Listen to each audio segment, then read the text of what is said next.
Doctor साहब कैसे हैं आप? मैं ठीक हूँ, अल्लाह का शुक्र है। हॉस्पिटल कैसे जा रहा है आपका? अल्लाह का शुक्र है कि बहुत अच्छा जा रहा है। रिसेंटली लास्ट 2 सालों में हमने काफ़ी काम किया है। सबसे पहले तो जब मैं एग्जीक्यूटिव डायरेक्टर बना तो हमने ये रियलाइज़ किया कि ट्रीटमेंट जो हार्ट अटैक थी वो चेंज हो गई है। यानी पहले हम ये कहते थे कि स्ट्रेप्टोकाइनेज देते थे, एक दवाई थी जो क्लॉट को रिमूव करती थी, लेकिन अब वर्ल्ड वाइड न्यूयॉर्क, लंदन अगर आप चले जाएं तो एंजियोप्लास्टी होती है। इसको हम बोलते हैं प्राइमरी एंजियोप्लास्टी।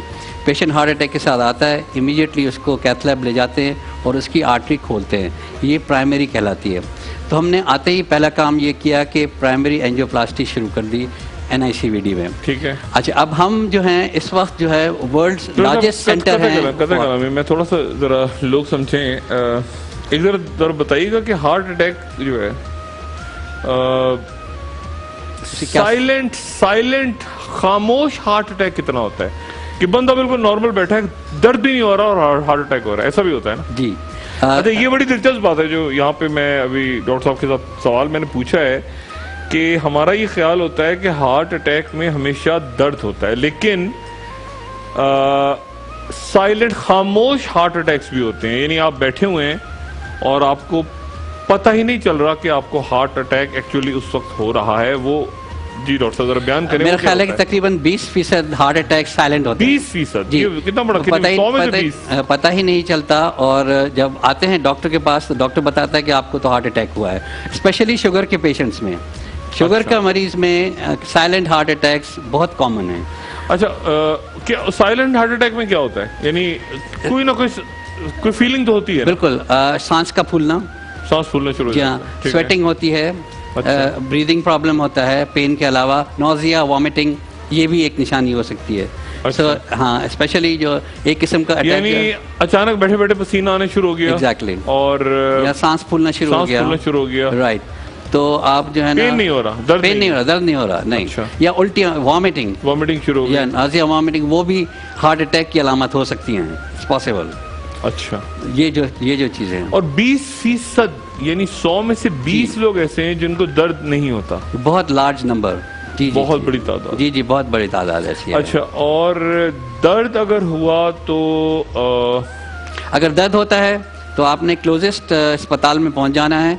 ऐसा अस्पताल जहां प्राइमरी एंजियोप्लास्टी होती हो, वहां इमीडिएटली विदिन 90 मिनट्स हमको आर्टरी खोलनी है। वो आपके पास एक विंडो पीरियड होता है। अगर आपने उस टाइम पीरियड में आर्टरी खोल दी तो हार्ट मसल जो है वो बच जाएगा, अटैक का जो नुकसान है वो नहीं होगा। तो फ़ौरन आपको पहुंचनी है। तो हमने NICVD में आते ही ये शुरू किया और हम इस वक्त वर्ल्ड्स लार्जेस्ट सेंटर हैं फॉर प्राइमरी एंजियोप्लास्टी। हमने एग्जैक्टली 2 साल कंप्लीट किए हैं और हमने तकरीबन 8,000 हार्ट अटैक की एंजियोप्लास्टियाँ की हैं। ये दुनिया में कहीं भी नहीं होता। और इस रमज़ान शरीफ से, फर्स्ट रमज़ान से हमने सर्विस NICVD में फ्री ऑफ कॉस्ट प्रोवाइड कर दिया। We don't charge anything. दो बातें डॉक्टर साहब हैं, एक है हार्ट अटैक जिसको आम अल्फाज में कहते हैं दिल का दौरा, राइट, और एक है हार्ट फेलियर, राइट। ये आप बहुत अच्छी बात कर रहे हैं, मैं इस पर बिल्कुल बोलना चाहूँगा राइट नाउ। एक है हार्ट, दिल का दौरा पड़ गया, और एक हार्ट फेल हो गया। राइट, बिल्कुल। फर्क हार्ट फेलियर ये है कि हार्ट अटैक हो जाता है मरीजों को और फिर अगर अस्पताल नहीं पहुंच पाते, प्रॉपर टाइम पे ट्रीटमेंट नहीं होता तो उनके हार्ट मसल वीक हो जाते हैं, कमज़ोर हो जाते हैं। तो हम कहते हैं जी 25% आपका हार्ट मसल काम कर रहा है। तो ये होते हैं हार्ट फेलियर में लोग, इनका सांस फूलता है, ये चलने फिरने से कासिर होते हैं, थोड़ा भी चलने से सांस फूलता है। तो ये हार्ट फेलियर की कैफियत है। हार्ट अटैक की कैफियत तो दर्द और ये होता है। अच्छा, मैं इसमें एक चीज़ ऐड करना चाहूँगा, बहुत इंपॉर्टेंट। ये हार्ट फेलियर के जो पेशेंट होते हैं उनमें एक डिवाइस डाली जाती है, पेसमेकर टाइप, ICD, CRT, ये 2 डिवाइसेस हैं। तो उससे उनकी ज़िंदगी प्रोलॉन्ग हो जाती है, लाइफ सर्वाइवल बेनिफिट होता है उसका। अच्छा, अब ये है कि अनफॉर्चुनेटली ये डिवाइसेस बहुत एक्सपेंसिव होते हैं। यानी इसकी प्राइस होती है 7.5 लाख से लेके 17.5 लाख के दरमियान, डिपेंड करता है कौन सा डिवाइस आप यूज़ कर रहे हैं। NICVD ये सर्विस कंप्लीटली फ्री प्रोवाइड करता है अपने सारे मरीजों को, कंप्लीटली फ्री। और ये we are the only centre in the world, हम दुनिया का वाहिद सेंटर हैं जो ये सर्विस। अब हम वार्ड्स में हम चले जाते हैं, आप हमारे वार्ड्स में जाएं, आपको 40 साल उम्र के लोग बैठे हैं, आपको 30-35 जिनको हार्ट फेलियर में हैं, जो लेट आए हैं, तो उनको हम ये डिवाइस डाल देते हैं जिससे उनका सर्वाइवल प्रोलॉन्ग हो जाता है। और ये सर्विस सिर्फ हम प्रोवाइड करते हैं free of cost, otherwise it's a very expensive service. मुझे ये बताएं कि आम आदमी, आम लोग घूम रहे हों, बैठे हों, काम कर रहे हों, ऑफिस जा रहे हों, घरों पे रह रहे हों, वो हार्ट फेलियर के मरीज हो सकते हैं ना? उनके अंदर हार्ट अटैक नहीं, हार्ट फेलियर से मतलब ये कि उनका दिल पूरा काम ना कर रहा हो और उन्हें पता ना हो। क्रोनिक कार्डियक फेलियर ये कम होता है, उनकी सांस जरूर फूलेगी अगर हार्ट मसल वीक है, सांस फूल रहा है, थक रहे हैं, ये हो सकता है, ये हो रहा है, ये भी हो सकता है। लेकिन उनको एक खामोश हार्ट अटैक हुआ हो किसी वक्त, एग्जैक्टली, जिसकी वजह से उनका हार्ट डैमेज हो, और उन्हें पता ना हो, और उनको समझ में नहीं आ रहा होता कि ये सांस क्यों फूल रही है, चलने फिरने में क्यों प्रॉब्लम हो रही है। तो इसका तो ये कितने फीसद लोग ऐसे होते हैं जिनका हार्ट फेलियर होता है और उनको यानी किसी भी लेवल पे क्रोनिक हार्ट फेलियर, यानी मतलब पूरा दिल काम नहीं कर रहा होता और उनको पता नहीं होता कि मेरा दिल काम नहीं कर रहा। ये तो काफ़ी बड़ी पॉपुलेशन, जिनको पता नहीं होता, मेरा ख्याल है कि अबाउट 10% लोग ऐसे होंगे, 5 से 10% जिनको पता ही नहीं होता। पता ही नहीं। लेकिन अगर आप हमारे वार्ड्स में चले जाएंगे जहाँ सारे हार्ट के मरीज होते हैं, अटैक वाले भी, तो बहुत बड़ी मिकदार 30-35% लोग ऐसे होते हैं जिनको हार्ट फेलियर के सिम्टम्स होते हैं। बिल्कुल। अच्छा, आम आदमी जो है, एक आम शख्स, उसको एक चेकअप करवाना चाहिए? जी हाँ, बिल्कुल। वो क्या कहते हैं? देखिए, हमारे मुल्क में नॉर्मली तो पहले जहाँ से रिसर्च डेटा आता है वहाँ कहते हैं कि 40 साल के बाद होना चाहिए, 50 इयर्स के बाद आपको एस्पिरिन भी खानी चाहिए। लेकिन हमारी पॉपुलेशन में अनफॉर्चुनेटली ये डिजीज़ पहले होती है, प्री मैच्योर होती है। तो हमारे पब्लिक को तो 30 साल की उम्र के बाद अपना चेकअप कराना चाहिए रेगुलरली। उनको अपनी ब्लड शुगर मॉनिटर करनी चाहिए, बहुत ज़रूरी है, कहीं डायबिटिक तो नहीं हो रहे। ब्लड प्रेशर चेक करना चाहिए, कहीं ब्लड प्रेशर तो नहीं बढ़ रहा। कोलेस्ट्रॉल चेक करना चाहिए। और खुदा न खास्ता अगर सिगरेट पी रहे हैं, स्मोकिंग, तो बहुत बड़ा डिज़ास्टर है। और लेकिन ऑन टॉप ऑफ दैट, अगर जिनकी फैमिली हिस्ट्री में हार्ट डिजीज़ है, उनको तो बहुत ही केयरफुल, या डायबिटीज या कोई और चीज़ है, या डायबिटीज़, तो डायबिटीज़, ये 5 इंपॉर्टेंट रिस्क फैक्टर्स हैं हार्ट डिजीज़ के। Blood pressure, diabetes, family history, obesity या कोलेस्ट्रॉल एंड स्मोकिंग। अगर ये 5 रिस्क फैक्टर्स में से आपको कोई 2 हैं तो आपको एब्सोल्युटली बहुत केयरफुल रहना पड़ेगा। मैं तो कहता हूँ पाकिस्तान में 30 साल की उम्र से केयरफुल रहना पड़ेगा। रेगुलर मॉनिटरिंग करानी पड़ेगी, ब्लड कोलेस्ट्रॉल की, शुगर्स की, अपना एक्सरसाइज टेस्ट करना पड़ेगा। अब इसका ये है कि जनरली पब्लिक को भी हमारे मुल्क में जो है ये ख्याल रखना चाहिए कि खाना डाइट का, एक्सरसाइज का, माहौल, बाहर धुआं फैला हुआ है, चीज़ें सारी। लेकिन डॉक्टर साहब, ये आपका NICVD ज़ाहिर है देखने का भी इत्तेफाक हुआ और बेशुमार लोगों ने विजिट भी किया होगा, देखा भी होगा वहाँ पे क्या सूरत हाल है। दवाइयाँ नहीं होती, अचानक लोग पहुंचते हैं एम्बुलेंसेज में और एकदम उनको इंजेक्शंस देने होते हैं। ये नहीं, ऐसा नहीं है। अच्छा, नहीं, हम we are now state of the art. अच्छा। हम हर चीज़ वो करते हैं NICVD में जो दुनिया के किसी बड़े से बड़े सेंटर में होता है, जो मेयो क्लिनिक में होता है, जो क्लीवलैंड क्लिनिक में होता है। We are striving to be number 1 in the world. हम दुनिया का बेहतरीन इदारा बनने जा रहे हैं। आप आए, अब वो हालात नहीं है।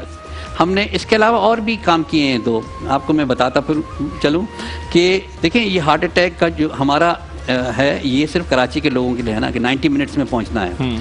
तो हमने ये सोचा कि क्या करें, हम ये पूरे इंटीरियर सिंध में फैला रहे हैं। हम इंटीरियर सिंध में 7 सैटेलाइट्स खोल रहे हैं। सैटेलाइट यानी कि हम खुद ही जाके वहाँ ब्लास्टिस करेंगे।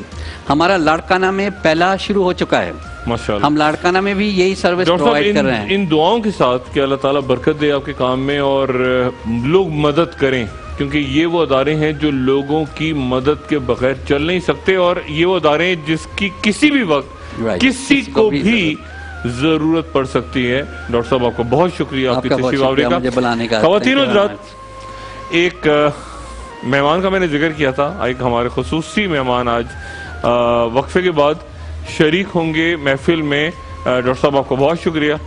नदी, आप तो साथ ही हैं अभी? जी, आप साथ हैं। और चार्ट आपकी तैयार हो गई है क्या? अच्छा, चले जी। एक वक्फे के बाद ख़वातीन हज़रात 7 तारीख हाजिर होते हैं।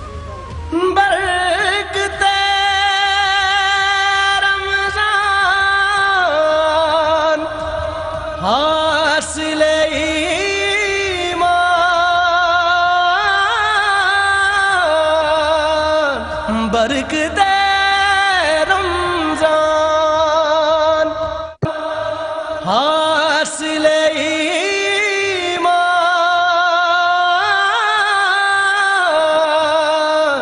बरकते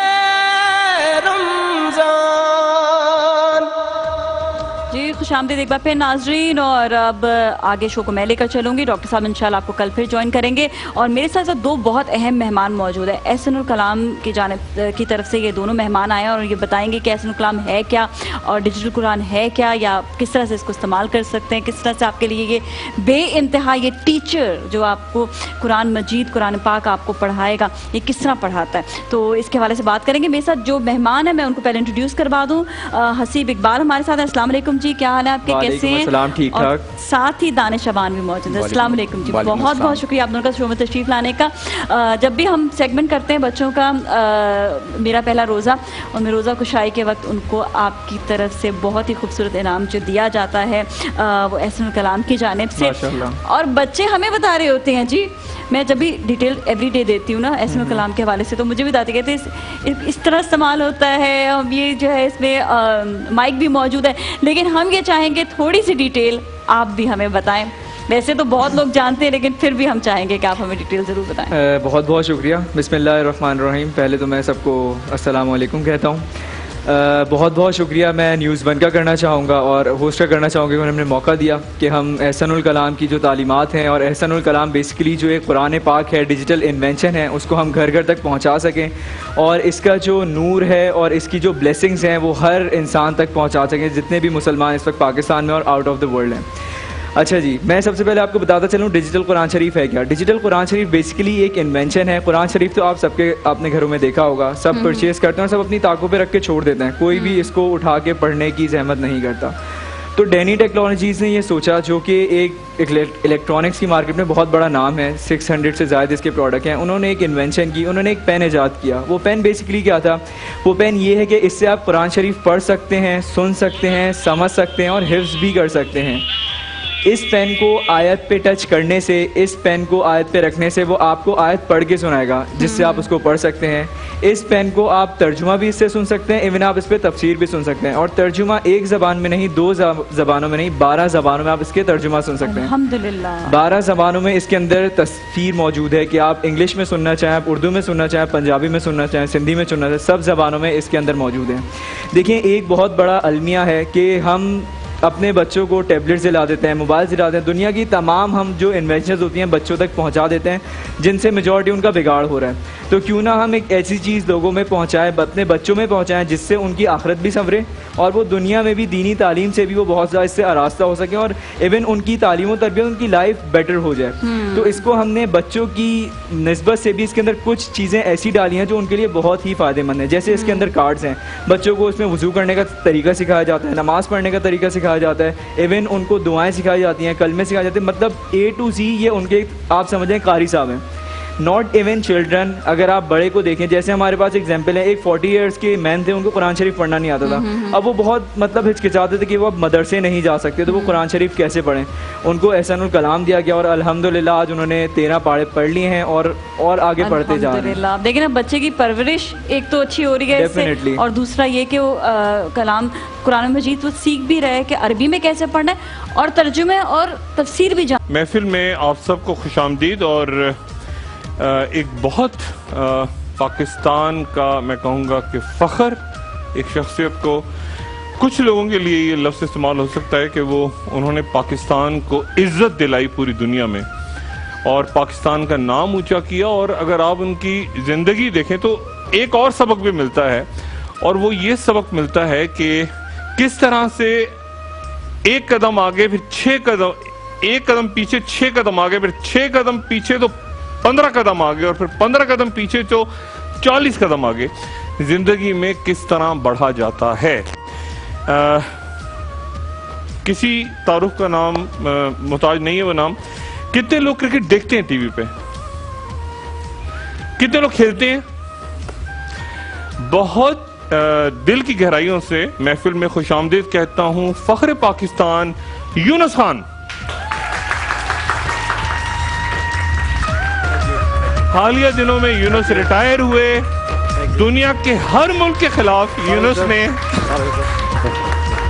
दुनिया के हर मुल्क की क्रिकेट टीम के खिलाफ सेंचुरी स्कोर की और 10,000 रन बनाने वाले पाकिस्तान के वाहिद खिलाड़ी तशरीफ रखिएगा। Thank you sir. Thank Yunus, बहुत खुश आमदीद दिल की गहराइयों से। You sir. और मुझे यकीन है कि जितने लोग आपको यहाँ देख रहे हैं और ख़ास तौर में नौजवान जो क्रिकेट या ख़वातीन जो क्रिकेट देखते हैं वो खुद आपको देख के बहुत इंस्पायर हुए। यूनुस, मैंने आपके तारुफ में एक बात ये की कि ऐसे है आपका कैरियर, यानी आप उठ रहे हैं फिर नीचे हो रहा है, फिर आप ऊपर जा रहे हैं, फिर ये कैसे आपने, यानी ये लड़ाई कैसे लड़ी? डॉक्टर साहब, आप ये कह सकते हैं कि मेरा कैरियर ऐसा रहा, कभी स्मूथ नहीं रहा। अगर मैं अपनी परफॉर्मेंस को लेकर चलूँ तो जब 2000 में मेरा डेब्यू हुआ तो सडनली एक मैच मैंने कराची में खेला और अल्लाह ताला ने हाथ पकड़ा और बहुत डैशिंग एक इनिंग्स हुई मेरी पहले ही वनडेज़ में। उसके बाद थोड़ा सा अप एंड डाउन हुआ। उसके बाद जब टेस्ट मैच में पहला खेला तो एक अमेजिंग सेंचुरी हो गई डेब्यू पे। उसके बाद थोड़ा सा आगे चला तो इंडिया के ख़िलाफ़ खेला, 1-2 मैचों में किए नहीं किए और 1 साल तक मैं खेलता रहा इन एंड आउट, और उसके बाद मैं ड्रॉप हो गया। तो लेकिन मैंने अपने लाइफ से ये ज़रूर सीखा कि अगर मेरे कैरियर मेरी लाइफ अगर स्मूथ चलती तो शायद मेरा कैरियर इतना ज़्यादा लंबा नहीं होता। और आज मैं जहाँ मैं 10,000 रन पे खड़ा हूँ, सबसे ज़्यादा पाकिस्तान की सेंचुरी है मेरी टेस्ट क्रिकेट में, तो शायद वो नहीं होती अगर वो स्मूथ होता शायद। और ये भी हो सकता था कि मैं 4-5 साल पहले ही रिटायर हो जाता और मैं कहीं जाके 7-8 हज़ार रन पे होता। तो मैंने अपनी लाइफ से सीखा कि अप एंड डाउन्स में कैसे मूव फॉरवर्ड करना है, और मैंने देखा। अब कितने दिन हुए रिटायर? अभी महीना भी नहीं हुआ सर। पहले हम यूनुस टीवी पे देख रहे थे ना, लैंड हो गए हैं और इस्तकबाल हो रहा है एयरपोर्ट पे, रिटायर। अच्छा, अमेजिंग कितने दिन? अभी महीना भी नहीं हुआ, महीना भी नहीं हुआ। अच्छा, ये बताएं कितनी, अच्छा फिर वो जब होता था कि डाउन और लोग सारे कह रहे हैं टीम से हटा दो कैप्टन ये वो, फिर क्या चीज होती थी कि वो आप अपने जज्बात पे काबू पाते थे या आप कहते थे कि नहीं, अपने आप को यकीन दिलाते थे? क्योंकि जब वो कहते हैं ना कामयाब हो तो हर कोई वाह वाह, और जहां नाकाम हो तो सारे लोगों को दुनिया भर की बुराइयां एक आदमी, फिर क्या होता था? डॉक्टर साहब, मैंने अपने लाइफ में एक चीज़ ज़रूर की है कि मैंने जब भी मेरे क्रिटिक्स ने मेरे लिए कुछ कहा, अच्छा कहा तो मैंने उसको देखा, मैंने सुना, मैंने देखा सुना, उसके बाद मैंने एक दफ़ा देखे मैं। लेकिन जब किसी ने मेरे मुतालिक कोई बात कही और मुझे अच्छी नहीं लगी तो मैंने ये नहीं कहा कि मैं डॉक्टर साहब मैंने आपसे मिलना है, आपसे गिला करना है, नहीं, मैं उसके अंदर गया, उस कमेंट्स के अंदर डीप में गया और जो मेरे लिए कहा गया मैंने उसमें कोशिश की कि मेरे लिए क्यों कहा, और मैं उसी जुस्तजू में लगा रहा। और सडनली क्या, उससे मैंने वो पॉजिटिवनेस निकाली और सडनली मेरी जो परफॉर्मेंस थी वो चेंज हो गई।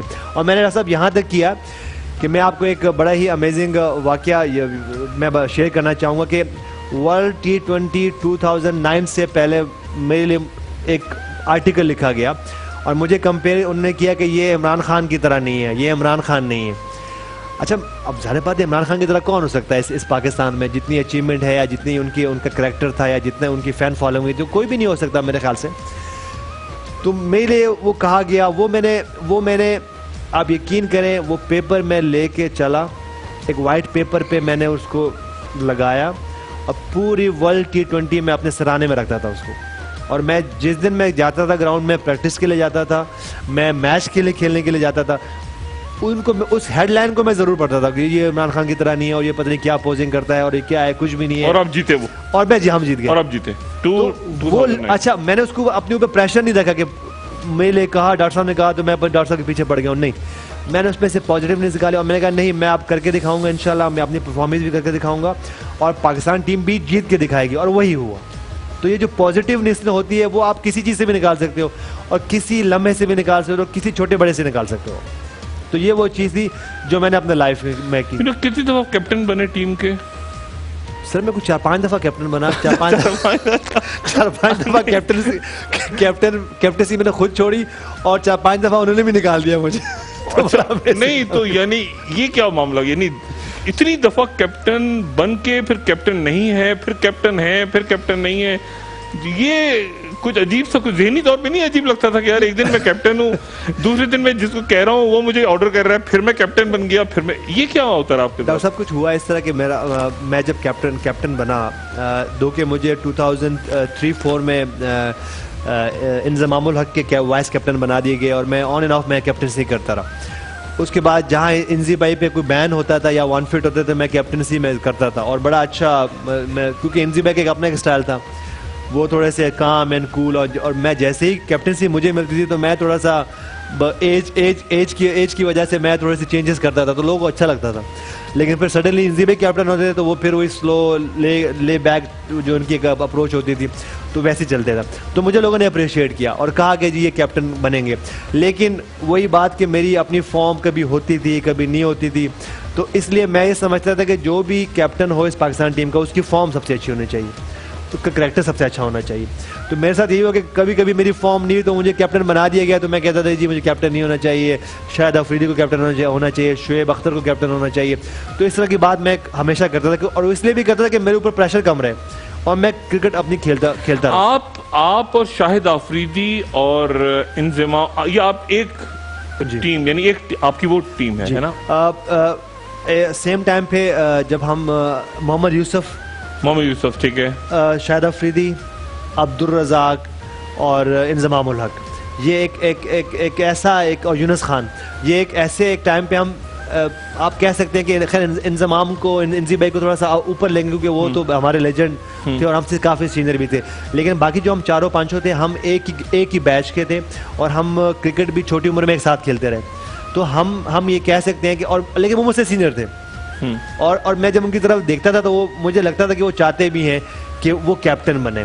तो अब मैं उनको साथ रहता था और मैं उन सब में से सीनियर था। दो के जब अगर मैं अर्ली 90s में चला जाऊं तो हम एक मुस्लिम कमर्शियल बैंक से खेलते थे, तो मैं उनका कैप्टन था उस वक्त। मेरे अंडर में यूसुफ भाई भी खेलते थे उस वक्त, शायद अफरीदी भी खेलते थे। तो ये 2-3 लड़के मेरे अंडर में खेलते, इवन एक अब्दुल रज़ाक भी ऑन एंड ऑफ हमारे पास आए, अजहर महमूद मेरे अंडर खेले बैक अर्ली 90s में। लेकिन मैं समझता था कि इनको होना चाहिए क्योंकि ये स्टार प्लेयर थे। उनके सामने बाजू मुझे ये भी लगता था कि जब अफरीदी हो या रज़ाक हो या मोहम्मद यूसुफ हो, क्योंकि मुझसे ज़्यादा सीनियर प्लेयर थे, उनकी परफॉर्मेंसेस भी ज़्यादा थी, तो जब मैं कैप्टन बना तो मुझे बड़ा मुश्किल होता था उनको कन्विंस करना कि जी ऐसा कर लें, क्योंकि जब आप लीडर बनते तो बाजू का आपको वो चीज़ें भी करनी पड़ती हैं जो कि आप नहीं चाहते। तो मुझे थोड़ा सा डिफिकल्टी जो मुझे होती थी, तो इसलिए मैं समझता था कि नहीं मैं कैप्टन ना बनूं, ये कैप्टन हो। ज़हन में आपके कौन सा बैट्समैन मैं हमेशा फॉलो किसको किया आपने, कहा कि यार ये बंदा ऐसा मुझे बनना है? देखिए मैं हमेशा जैसे एक यंगस्टर का, पाकिस्तानी यंगस्टर का कोई भी जो हीरो हो सकता था, मेरे ख्याल से वो जावेद मियादाद को होना चाहिए उस वक्त। ठीक। तो मैं जावेद भाई की कॉपी बहुत करता था। अच्छा। कि मैं जावेद भाई की तरह सिंगल निकालने, लेट कट खेलना, स्वीप खेलना, रिवर्स स्वीप खेलना। उसके बाद मैं बासित भाई को मैं बहुत ज़्यादा एडमायर करता था, उनकी वो जो शॉट्स थी। तो मैं इन दोनों को मेरी अर्ली एज में, जब मैं बहुत यंग था तो मैं इनको बहुत ज़्यादा फॉलो करता था। और फिर जब जैसे जैसे क्रिकेट को समझनी शुरू की और खेलने लगी, तो फिर ब्रायन लारा एक ऐसे बैट्समैन थे जिनको मैं हमेशा चाहता था कि मैं कभी ब्रायन लारा की तरह खेल सकूँ, तो क्या ही बात है। अच्छा, और बॉलर्स में आप परेशान किससे होते थे? मैं तो सब बॉलर से ही परेशान होता था। अच्छा। क्योंकि मुझे कोई भी बॉलर इजी नहीं लगता था। हाँ। लेकिन हमेशा जब भी वसीम अकरम के, खैर वो तो हमारी टीम में होते थे, उनके खिलाफ खेलने का ज़्यादा मौका नहीं मिला। लेकिन ऑस्ट्रेलिया के मैकग्राथ थे, वो एक ऐसे बॉलर थे कि जब भी खेला तो उन्होंने हमेशा मुश्किलात में डाला। किस यानी अगर मैं आपको ले जाऊँ आज से 20-25 साल पहले और मैं आपसे कहूँ कि इमरान खान को फेस कर लेंगे आप? बहुत मुश्किल होगा, बहुत मुश्किल होता मेरे लिए अगर मैं उस वक्त उनको फेस करता, क्योंकि अब्दुल कादिर को फेस कर लेंगे बहुत मुश्किल, सरफराज नवाज को बहुत मुश्किल, ये मुश्किल बॉलर, इसमें कोई डाउट नहीं है कि ये जो अगर हम फजल महमूद से लेके सरफराज अहमद से लेके और सरफराज नवाज को लेके उसके बाद इमरान खान को लें, तो ऐसे बॉलर वसीम अकरम को ले लें, अगर उसके बाद वकार यूनुस हो गए और शुएब अख्तर को थे, वाकई में हम तो नेट्स में खेलते थे उनको, वाकई में उनको फेस करना कभी भी इजी नहीं था। इंडिया के साथ जो मैच, तो वहां पर आपको क्या होता था कि ओहो यार ये बड़ी फॉर्म में आज ये मुसीबत डालेगा? बिल्कुल, सचिन तेंदुलकर, इंडिया में सचिन तेंदुलकर ऐसे प्लेयर थे कि जिन्होंने बड़ी परफॉर्मेंस की पाकिस्तान टीम के खिलाफ, और हमें एक टाइम पे तो खैर ऐसा लगता था कि सचिन को आउट कर लें तो हम आधा मैच हम जीत जाते थे सचिन के। वाकई में ऐसा था। और जब कितने मैं मैचेस ऐसे हुए जो आप भी हैं और सचिन भी हैं और आपके ऊपर दबाव है और उधर सचिन है और बहुत मैचेस खेले, क्योंकि मुझे याद है 2000 में जब मेरा डेब्यू हुआ तो मैं पाकिस्तान में खेला गया श्रीलंका। उसके बाद जब हम लोग यहाँ से निकले तो शारजा में एक टूर्नामेंट होता था जिसमें पाकिस्तान, श्रीलंका और भारत खेलते थे। तो वो मेरा नेक्स्ट पहला टूर टीम के साथ जब मैं पाकिस्तान से बाहर गया तो मैं वहाँ गया। और जब मैंने वहाँ देखा तो अजहरुद्दीन भी खेलते थे उस टीम में, गंगोली, अजहरुद्दीन, सचिन तेंदुलकर, ये सब खेलते, श्रीनाथ भी खेलते थे, कुंबले। तो ये एक ऐसी टीम थी उस वक्त जो वाकई मुश्किल थी। तो मैं एज अ यंगस्टर जो मैंने सबसे पहले जो मुझे हार्ड टीम मिली वो टीम भारत मिली। अच्छा। और वो इजी टीम नहीं थी उन दोनों में, दो के वो फाइनल हम जीत गए। इंडिया को भी एक आधा मैच हम जीते, एक आधा मैच हारे और हम लोग फाइनल में पहुंचे। और साउथ अफ्रीका को हमने उस मैच में उस टूर्नामेंट में हराया हम लोगों ने। लेकिन जब मैं फर्स्ट टाइम इंडिया के खिलाफ गया तो बहुत बड़ी टीम थी इंडिया का। वाकई में इतना प्रेशर था मेरे ऊपर के जब मैं बैटिंग करने गया हूँ तो कप्तान मोइन खान कप्तान थे हमारे। तो उन्होंने मुझे कहा कि जब मैं फर्स्ट टाइम फेस कर रहा था कुंबले को तो उन्होंने मुझे कहा कि इस पे एक शॉट नहीं खेलनी, कट शॉट नहीं खेलनी। तो मैं गया जी, मैंने पहला शॉट ही कट खेल दिया और मैं बोल्ड हो गया। अच्छा। इतना प्रेशर था मुझ पर। और उस मैच के बाद क्या हुआ, जैसे वो मैच खत्म हुआ तो मैं ड्रेसिंग रूम में छुपके ऐसे कोने में बैठा हुआ था कि अब तो मेरी खैर नहीं है और मोइन भाई ने जो है ना मेरी वो करनी है। दो कि मोइन भाई ने मुझे इतना कुछ नहीं कहा कि मुझे ढूंढते मेरे पास वो आए ज़रूर। उन्होंने मुझे कहा बच्चे आपको मैंने समझाया था कि इस पर कट शॉट नहीं खेलनी। तो मैंने कहा जी सॉरी मोइन भाई। वो मुझे फर्स्ट टाइम डांट पड़ी कभी अपनी लाइफ में। मुझे ये बताएं भाई, क्रिकेट टीम का या क्रिकेट का अब जब नाम आता है तो दो चीज़ें बदकिस्मती के साथ, जहां आप जैसे लोग जो वर्ल्ड रिकॉर्ड बना रहे हैं और जाहिर है कि एक नाम जिनका रहेगा क्रिकेट की तारीख में, वहाँ फ़ौरन ही आ जाता है पॉलिटिक्स बहुत है टीम में, बोर्ड में पॉलिटिक्स है और मैच फिक्स हो रहे हैं और ये क्या है चक्कर है? ये बिल्कुल है। देखें, एक तो प्रॉब्लम ये है कि इस टीम पे इतना प्रेशर इसलिए होता है कि आप हमारी स्क्वाश देख लें, हमारी हॉकी देख लें, हमारी फुटबॉल देख लें, एथलेटिक्स देख लें, वहाँ कुछ भी नहीं है। अगर आप क्रिकेट की टीम को देखें तो क्रिकेट की टीम यहाँ खड़ी हुई है। दो कि आज भी हम बहुत ज़्यादा स्ट्रगल कर रहे हैं। रिसेंटली चैंपियन ट्रॉफी में देख लें कि एक इंडिया के खिलाफ मैच हारा तो क्या हुआ, लोगों ने क्या कुछ कहा, और फिर सडनली 2 दिन बाद जब हमने साउथ अफ्रीका को मैच हराया तो सब कुछ चेंज हो गया। तो इस टीम पे प्रेशर बहुत रहा। तो इसलिए बहुत से लोगों की, बहुत सी अथॉरिटीज़ की इसमें इन्वॉल्वेशन भी बहुत ज़्यादा है। तो मेरे ख्याल से ये अगर मेरे हाथ में हो तो मैं आज जो है फुटबॉल को भी प्रमोट करूँ, हॉकी को भी प्रमोट करूँ, क्रिकेट को थोड़ा हम सब फॉलो करते हैं, प्रमोट करते हैं, और भी बाकी स्पोर्ट्स को भी मैं प्रमोट करूँ ताकि वो प्रेशर कम हो। और देखिए ना, आज अगर टीम पाकिस्तान जीतती है तो हम सब की ईद होती है, खुशी मना रहे होते हैं। लेकिन जैसे ही पाकिस्तान टीम हारती तो मातम बिछ जाता है, मातम। और कोई एक दूसरे से बात भी नहीं कर रहे। उसके बाद जो है ना सबके बिजनेसेस भी ख़राब हैं और हर कोई परेशान है। तो मेरे ख्याल से इसकी वजह यही वजह है कि हमारे पास कोई और स्पोर्ट्स है नहीं, तो इसलिए फिर पॉलिटिक्स भी आती है। और फिर आप ये देख लें कि अगर हम अपने इधर पाकिस्तान की क्रिकेट देख लें तो यहाँ KPK की क्रिकेट बहुत स्ट्रॉन्ग है। उसके बाद पंजाब की क्रिकेट देख लें, उसके बाद सिंध की देख लें, उसके बाद अगर नहीं है तो एक बलूचिस्तान एक ऐसा सूबा है जो हमारे पास जिसमें क्रिकेट इतनी ज़्यादा, या अगर थोड़ा सा जम्मू कश्मीर की तरफ चले तो वहाँ पे क्रिकेट होती है लेकिन इतनी नहीं है। तो इसलिए भी फिर क्या होता है कि कराची की टीम, लाहौर की टीम, पेशावर की टीम, वो सब चाहते हैं जी पेशावर के लड़के भी हों इस टीम में, कराची के लड़के भी हों। और आपको पता है कराची और लाहौर का ये जो एक टसल चलती है क्रिकेट की उसमें लैंग्वेज में, वो आज से नहीं है, वो अर्ली 80s और 70s से है। कि कराची गई लाहौर तो लाहौर में जनाब वाला वो वहाँ पे बहुत धुआंधार किस्म का मैच हुआ, कराची ने कोशिश की वो वहाँ पे जीते।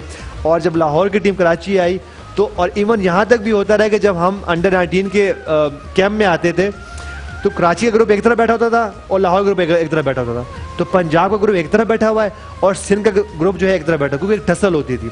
तो इन्हीं चीज़ों की वजह से फिर पॉलिटिक्स भी इन्वॉल्व होती है, लॉबिंग भी होती है। वहाँ के लोग चाहते हैं कि जी KPK के लड़के टीम में हो, पंजाब के चाहते हैं कि जी पंजाब के लड़के हों, सिंध के जो गवर्नमेंट चाहती है कि जो उनके हो। तो इस वजह से ये पॉलिटिक्स होती है और बहुत सी जो है ना इसमें लोग इन्वॉल्व होते हैं। और इसमें एक वक्फे के बाद मैं यूनुस खान साहब आपसे ये पूछूंगा कि एक तो ये बात आपने बताई ना कि वो तो पॉलिटिक्स है और वो बदकिस्मती से प्रेशर भी जाहिर है, बिल्कुल आपने दुरुस्त कहा कि इतना प्रेशर होता है कि वो एक दिन हार गए तो पूरी दुनिया पीछे लग गई और अगले दिन जीत गए तो, और जाहिर है आपको डिप्रेशन भी होता है, सबको एक अजीब सी सूरत हाल बन गई, और अगर क्लोज मैच हारे हैं तो और ज़्यादा।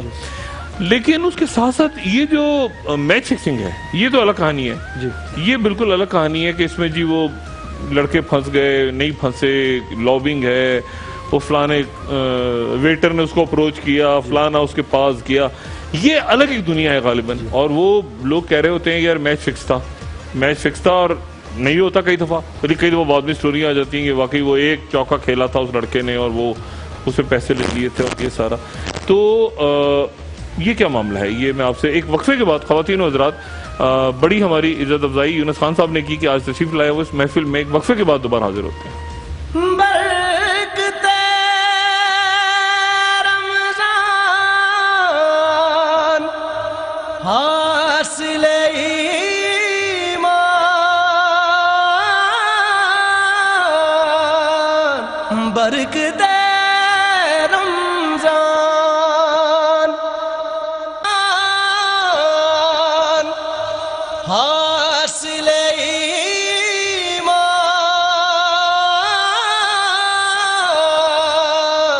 बरकत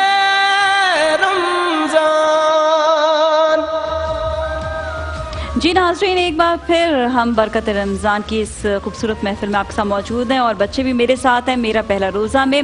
और मेरा पहला रोज़ा में इनकी रोज़ा कुशाई आज हमारे इसी शो में होगी। अस्सलाम वालेकुम बच्चों, बहुत बहुत आपको अपना रोज़ा मुबारक भी हो। और आपको बॉल्स की जानिब से तोहफ़ा भी दिया गया है, तोहफ़ा बड़ा इंपॉर्टेंट होता है बच्चों के लिए। और हाँ, तोहफे से मुझे याद आया एक और अहम तोहफ़ा मिलने वाला है और वो मिलेगा, आपने क्विज़ प्रोग्राम तो हमारा क्विज़ सेगमेंट तो देखते होंगे जिसमें डॉक्टर साहब जो है वो सवाल भी करते हैं स्टूडेंट से, और देखेंगे कौन सा खुशकिस्मत स्टूडेंट है जिसको मिलेगा बड़ा तोहफ़ा और वो सबसे बड़ा इनाम है और वो है हबीब ऑयल मिल्स की जानिब से। तो ये जबरदस्त तोहफा जो है मिलेगा।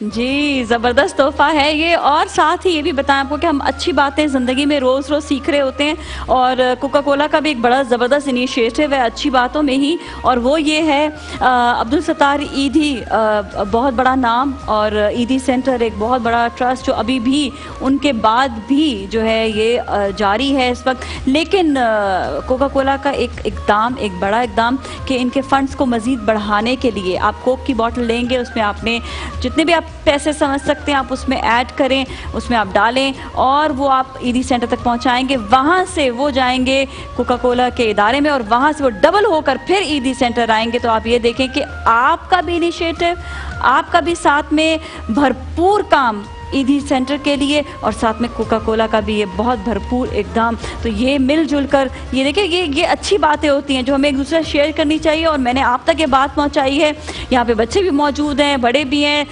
सब कोका कोला ज़रूर पिएंगे और आप लोग जो देख रहे हैं वो भी। तो बॉटल्स को आपने जो है इस तरह नहीं छोड़ना, बल्कि बॉटल्स के अंदर आपने पैसे डालने हैं, फ़ंड्स डालने हैं स्पेशली ईदी सेंटर के लिए और आपने ईदी सेंटर तक पहुँचाने हैं। अच्छा जी, और साथ ही आज किसको इनाम में मिली सुपर पावर मोटरसाइकिल? जरा हाथ खड़ा करेंगे, किनको मिली थी? अच्छा, आप दोनों को मिली है। एंजॉय करें, बड़ा आज अच्छा दिन गुजरा ना, देखें ये खुशकिस्मत है। और super power non stop power है। अच्छा, बच्चों को अच्छी अच्छी बातें हम बता रहे होते हैं, अभी बहुत सारी अच्छी बातें बताई हैं हमने। एक और अच्छी बात कि खाना खाने से पहले हाथ धोना। आप दोनों आ जाए मेरे साथ, आज फ्रंट पे जो बच्चे बैठे हैं, हम जाएंगे न्यू सिल्वर लाइफ बॉय की तरफ और यहाँ पर बच्चों के हाथ धुलवाएंगे ताकि गंदे गंदे बदतमीज जरासीम जो है ना, वो जो हाथ के जरिए जा रहे होते हैं पेट तक, वो बिल्कुल नहीं जाएं और हम इनके हाथ जो है वो धुलवा देंगे। ये लें, अच्छी तरह से आप हाथ धोइएगा, आप भी हाथ धोएं और अपने साथी की भी हाथ आप हेल्प करें धुलवाने में। अच्छा, ये तो हो गया। यहाँ पर बहुत सारी सफाई के मामले बात करते हैं, अच्छी और बहुत सारी चीज़ें बताते हैं आपको। इसी तरह ही पानी जो है हमारे लिए बड़ा इंपॉर्टेंट है और नेस्ले प्योर लाइफ इसलिए ज़्यादा इंपॉर्टेंट है कि इसमें एक तो ये कि बिल्कुल प्योर वाटर है, साफ़ सुथरा पानी है। हम अभी बात कर रहे थे कि हाथ के ज़रिए जो है अगर जरासीम हो तो वो आपके पेट तक पहुंच जाते हैं जरासीम। इसी तरह अगर आप सही पानी नहीं पिएंगे तो ऐसी ख़तरनाक पेट की बीमारियां जो हैं वो lग जाती हैं कि आप सोच नहीं सकते हैं। तो इंसान बीमार होने से बेहतर है, हम इसलिए कहते हैं अच्छी साफ़ सुथरी चीज़ों का इस्तेमाल करें, साफ़ चीज़। और जो नेस्ले प्योर लाइफ है वो वाकई आपकी लाइफ को इतना साफ़ सुथरा कर देगा कि आप बीमारियों से जो है वो दूर रहेंगे। अपनी ज़िंदगी में आसानियाँ लाएं, अपनी ज़िंदगी को सेहतमंद बनाएं, क्योंकि हमने हमेशा बचपन से ही सुनते आए जान है तो जहान है। जाहिर बात है जान है तो आप कुछ कर सकेंगे ना, जब बीमार होंगे तकलीफ़ में होंगे तो आपका कुछ दिल भी नहीं करेगा करने के लिए। और अपने टाइम को भी बड़ा बचाएं, टाइम को बचाना भी बेइंतहा ज़रूरी है। और टाइम के बचाने के लिए आपके लिए बेस्ट है कि हमारी जो ख़वातीन जो घर में होती है, जो इतना खाना वाना पकाने के बाद फिर एंड में सोचती हैं अब तो इफ्तारी होगी, अब क्या करें, अब तो इतने ढेर बर्तन भी हो गए हैं, तो उन ढेरों बर्तन को साफ करने के लिए मैक्स लिक्विड मौजूद है। जी बिल्कुल परेशानी नहीं होगी। सिर्फ 4 से 5 कतरे आपने छोटे से बोल में डालने हैं, स्पंज लेना है और आपने सारे बर्तन ठक ठक ठक ठक धोने। मैं खुद भी इस्तेमाल करती हूँ तो मुझे भी इस बात का अंदाज़ा है कि कितनी आसानी से सब बर्तन साफ हो जाते हैं। अच्छा जी, और हमारे लिए, आपके लिए, सबके लिए बेहतरीन तोहफा दुआ का। जी कामरान भाई दुआ की जानिब चलते हैं। अल्लाहुम्मा सल्ली अला सय्यिदिना व मौलाना मुहम्मद व अला आलि सय्यिदिना व मौलाना मुहम्मद व अस्हाबि सय्यिदिना व मौलाना मुहम्मद व बारिक व सल्लिम व सल्ली अलैहि या रब्बी बिल मुस्तफा बल्लिग मक़ासिदना वग़फिर लना मा मदा या वासिअल करमी वल हबीब अल्लज़ी तुरजा शफ़ाअतुहु लिकुल्लि हौल मिन अल अहवाल मुक़्तहिमीन।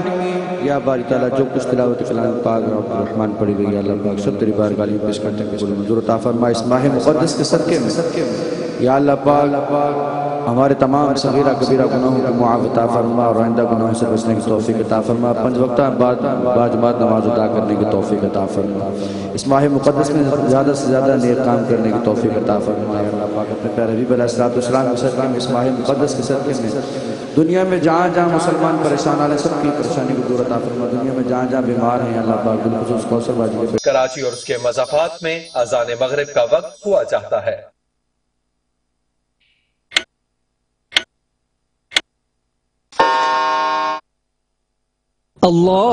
अल्लाहुम्मा इन्नी लक सुमतु व बिका आमन्तु व अलैका तवक्कलतु व अला रिज़्क़िका अफ़्तरतु।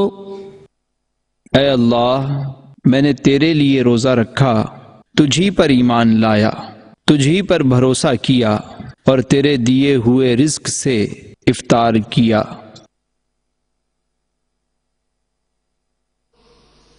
अल्लाह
अशहदु अल्ला इलाहा इल्लल्लाह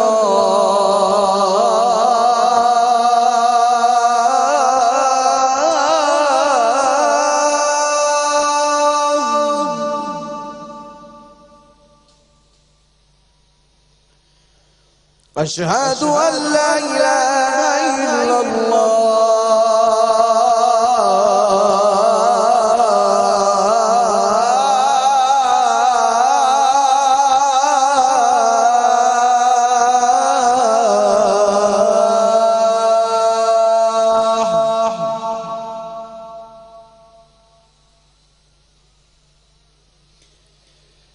अशहदु अन्ना मुहम्मदन रसूलुल्लाह।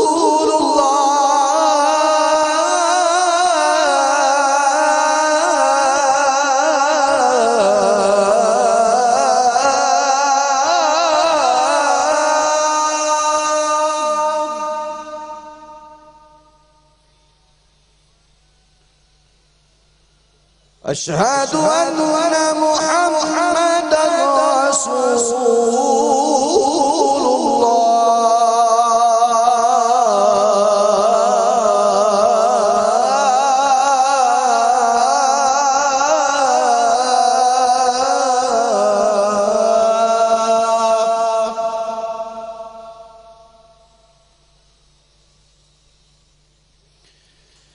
हय्या अला सलाह।